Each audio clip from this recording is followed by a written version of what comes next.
మౌలిక సదుపాయాల కల్పన, గ్లోబల్ ఎకానమీలో చేరిక గురించి కూడా ఉంది. ఆ అంశాలన్నీ నాటి అమెరికా అధ్యక్షుడు బిల్ క్లింటన్ సైతం ఆకట్టుకున్నాయి. చంద్రబాబు గారి పాలనలో సాంకేతిక అభివృద్ధికి మచ్చు తునకగా ఈ సేవా సెంటర్లను ఎలా చెప్పుకుంటామో, రైతు సంక్షేమంలో భాగంగా రైతు బజార్ల గురించి కూడా అలాగే చెప్పుకోవాలి. క్రీడా స్టేడియంలతో పాటు ప్రజల ఉల్లాసానికి పార్కులు కూడా అభివృద్ధి చేశారు. నీటి విలువను ప్రజలకు తెలియజేసిన ఇంకుడు గుంతలు కూడా చంద్రబాబు గారి విశిష్ట పాలనకు నిదర్శనాలే.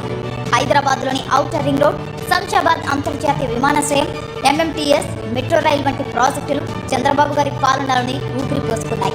ఇక రాష్ట్ర విభజన తర్వాత 2014లో నవ్యాంధ్ర ముఖ్యమంత్రిగా బాధ్యతలు చేపట్టిన శ్రీ నారా చంద్రబాబు నాయుడు గారు ఆర్థిక కష్టాల్లో ఉన్న రాష్ట్రాన్ని అభివృద్ధి పథంలో నడిపిన తీరు నా భూతో నా భవిష్యత్తే. పట్టిసీమ, పోలవరం, ప్రజా రాజధాని అమరావతి నిర్మాణాలు అన్ని సంచలనాలే. కియా వంటి పరిశ్రమలను తెచ్చి ఆంధ్రప్రదేశ్ రాష్ట్ర వ్యాప్తంగా నాటిన పారిశ్రామిక అభివృద్ధి బీజాలు అభివృద్ధి వికేంద్రీకరణకు, సంపద సృష్టికి తార్కాణాలు. అభివృద్ధికి బ్రాండ్ అంబాసిడర్ అనిపించుకున్న శ్రీ చంద్రబాబు నాయుడు గారే తనలోని మానవత్వాన్ని చాటుతూ సంచలన సంక్షేమ పథకాలను విజయవంతంగా అమలు చేశారు. పింఛన్ల విషయాన్ని తీసుకుంటే అన్న ఎన్టీఆర్ 1984లో 30 రూపాయల పింఛన్ ఇస్తే, చంద్రబాబు గారు 1995లో మొదటిసారి ముఖ్యమంత్రి కాగానే 75 రూపాయలు చేశారు. అలాగే 2014లో 200 ఉన్న పింఛన్ని 5 ఏళ్లలో 2000 అంటే 10 రెట్లు పెంచారు. పింఛన్లను ఇవ్వడాన్ని ఒక సామాజిక బాధ్యతగా భావిస్తారు చంద్రబాబు. అలాగే పేదలకు కేవలం 5 రూపాయలతో రుచి, శుచి కలిగిన ఆహారాన్ని అన్న క్యాంటీన్ల ద్వారా అందించారు. ఆయన చేసిన రైతు రుణమాఫీ ఒక చరిత్ర. ప్రజలను సరైన ప్రగతి వైపు నడిపించాలంటే ఆ లీడర్కు ఒక విజన్ ఉండాలి.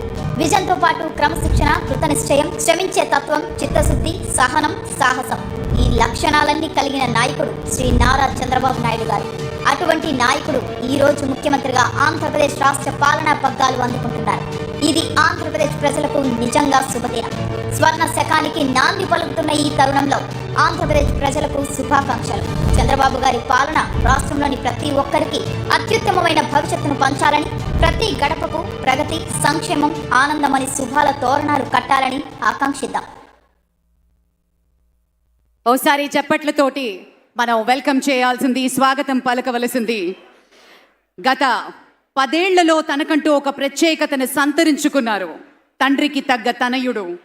5 ఏళ్ల కీలక శాఖలకు ముఖ్యమంత్రిగా నవ్యాంధ్రకు పెట్టుబడుల కలను తీసుకొచ్చిన లోకేష్ గత 5 ఏళ్లుగా ప్రతిపక్షానికి చిరునామాగా నిలిచారు. తండ్రి కార్యదక్షత, పిలుపుతో యువగళం స్ఫూర్తిగా రాష్ట్రమంతటా యువతలో చైతన్యాన్ని తీసుకొచ్చారు. Please put your hands together and welcome Nara Lokesh గారు.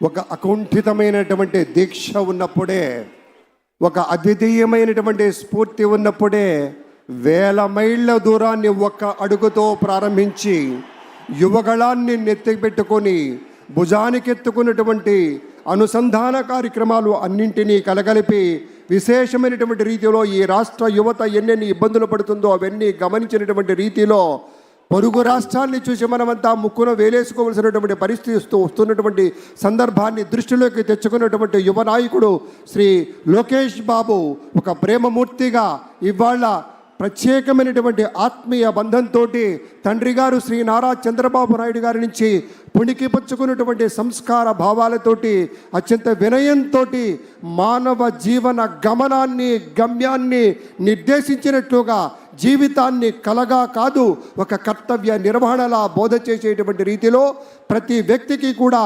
పరిపూర్ణమైనటువంటి మానవత వైపు దారి దీపంలా ఉండేటువంటి స్థాయిలో ఆయన పరిశ్రమించిన తీరు అనుపమానమైనటువంటి మాటను మీతో పంచుకుంటూ, శిథిలమవుతున్నటువంటి విద్యార్థి జీవితాలకి, మళ్ళీ చెప్తాను, శిథిలమవుతున్నటువంటి విద్యార్థి జీవితాలకి కొత్త ప్రభుత్వాలు ఏం చెయ్యాలో శ్రీ నారా చంద్రబాబు నాయుడు గారికి తెలుసు. కాబట్టే ఇవాళ ఈ ఎడమ వైపున ఇంతమంది సారథుల్ని తన సైన్యంలో ప్రముఖమైనటువంటి స్థానాల్లోకి తీసుకుంటూ అపారమైనటువంటి కార్యదీక్షతోటి, అత్యున్నతమైనటువంటి ఆశయాలతోటి ప్రజా రక్షణకు అంకితమైనటువంటి నూతన ముఖ్యమంత్రిగా పటిష్టమైనటువంటి ప్రణాళికల్ని సమున్నతమైనటువంటి రీతిలో, విశేష స్థాయిలో, మార్గదర్శకమైనటువంటి స్థాయిలో తీసుకొని శ్రీ నారా చంద్రబాబు నాయుడు గారికి వారి యొక్క ప్రమాణ స్వీకారోత్సవం వేళ తరలి వచ్చిన దేశం నలుగు చెరువుల నుంచి విచ్చేసినటువంటి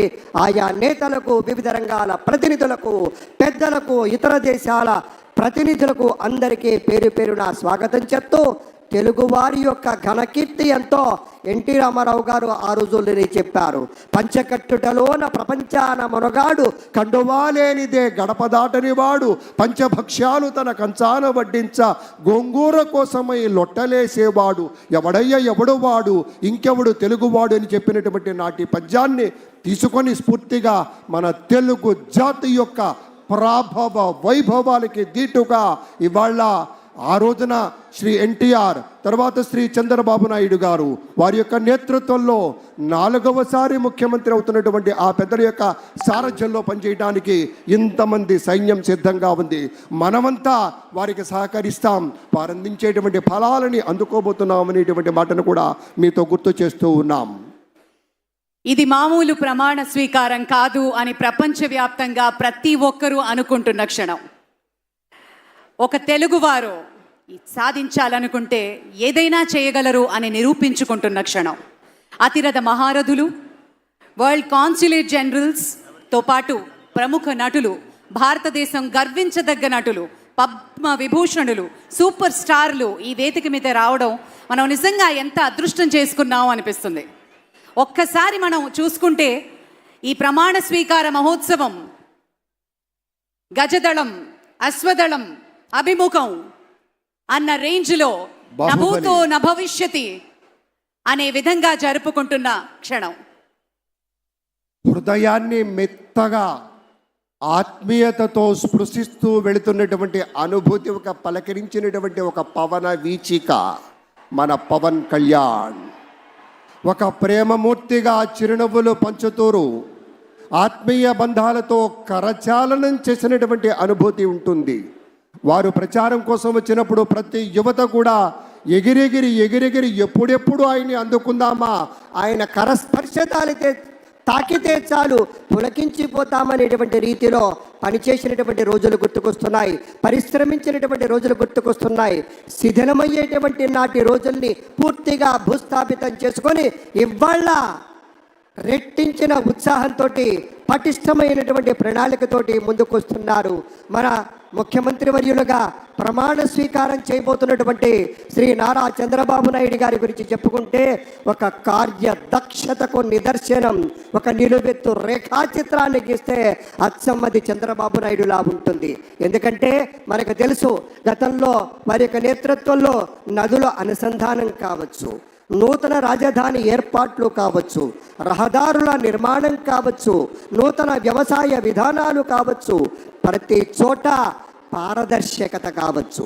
అలాగే వీటన్నింటినీ కూడా ప్రజల్లోకి తీసుకెళ్ళడానికి మన భాషా సాంస్కృతిక శాఖల ద్వారా కదంబ మాలలు కావచ్చు, సాంస్కృతిక విశేషాలు కావచ్చు, అన్నీ కూడాను వారసత్వపు కళారూపాల ఔన్నత్యాన్ని నిలబెట్టుకుంటూ నాటి రోజుల్లో చెప్పేవారే స్వచ్ఛాంధ్రప్రదేశ్, స్వర్ణాంధ్రప్రదేశ్ అని ఇంతకుముందే సోదరి అన్నారు.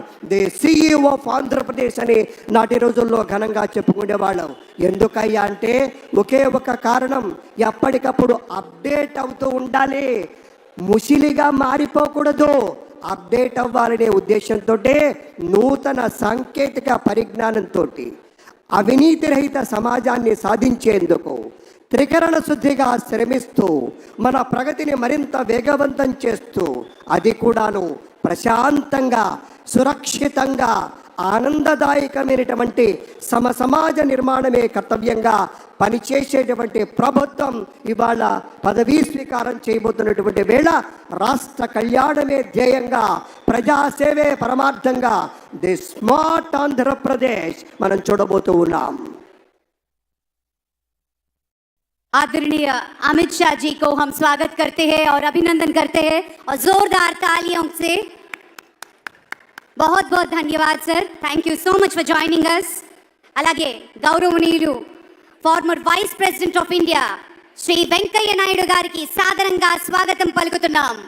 మన ముప్పవరపు వెంకయ్య నాయుడు గారు భారత ఉపరాష్ట్రపతి వర్యులుగా, అలాగే వారి యొక్క ట్రస్ట్ ద్వారా, స్వర్ణ భారతి ట్రస్ట్ ద్వారా ఇటు విజయవాడ, అటు హైదరాబాద్, విశాఖపట్నం, నెల్లూరు, ఎక్కడ చూసినా కూడా యువతకి స్కిల్స్ నేర్పించాలని కావచ్చు, రైతులకి అండగా ఉండాలని కావచ్చు, గ్రామీణ పట్టణ ప్రాంతాలకి కావలసినటువంటి వసతుల సమకూర్చేటువంటి విధానం కావచ్చు, సాంకేతికతను నేర్పడం కావచ్చు, ప్రతి ఒక్కటి కూడా సమగ్ర అభివృద్ధిని సాధించే దిశలోనే వారి యొక్క ప్రయాణం సాగిందనేటువంటి మాటను కూడా గుర్తు చేసుకుంటూ వారికి స్వాగతం పలుకుతూ ఉన్నాం.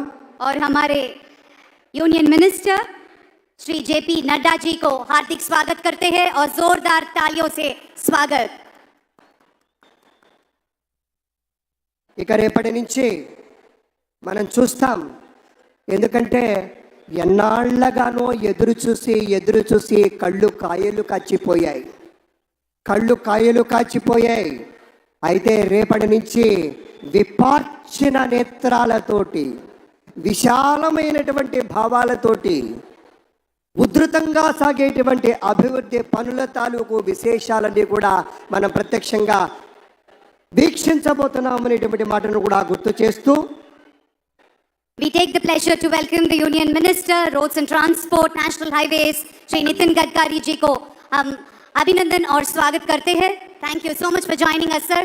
నితిన్ గడ్కరీ గారికి మన ఆంధ్రప్రదేశ్ రాష్ట్రానికి ప్రత్యేకించి చంద్రబాబు నాయుడు గారి సారథ్యంలో వారు ఆ శాఖలో రోడ్ల నిర్మాణ శాఖ సంబంధించి ఉన్నప్పుడు ట్రాన్స్పోర్ట్ పరంగా మనకు కావలసినటువంటి విశేషాలు రోడ్ల నిర్మాణ విషయంలో ఆంధ్రప్రదేశ్ రాష్ట్రానికి ఎంతగా చేయూతనిచ్చారో మాటల్లో చెప్పలేము. అందుకనే we salute Shri Nitin Gadkari sir. Thank you very much.